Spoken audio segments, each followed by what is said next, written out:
ज्या असं आहे पद्धतीने त्यांना की अपेक्षा आहे? चर्चा चालू झालेली आहे, आजही चर्चा झाली आहे.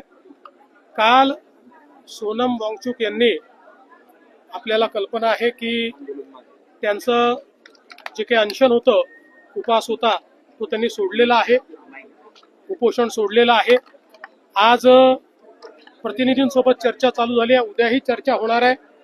चर्चेतनं मार्ग निघत असतो आणि विशेषतः देशाच्या प्रधानमंत्र्यांनी एक पाऊल पुढे टाकून या ठिकाणी कॉपीच्या विरोधात, या ठिकाणी पेपर फुटीच्या आणि पेपर लीकच्या विरोधात अतिशय कडक कायदा, त्यासोबत special courts, fast track courts आणि अपराध्यांना त्या ठिकाणी झडप बसवण्याकरता तात्काळ शिक्षा, हे जे काही विधेयक आणलेलं आहे, मला निश्चित विश्वास आहे की देशामध्ये आमची जी तरुणाई आहे त्या तरुणाईला याच्यामुळे समाधान होईल.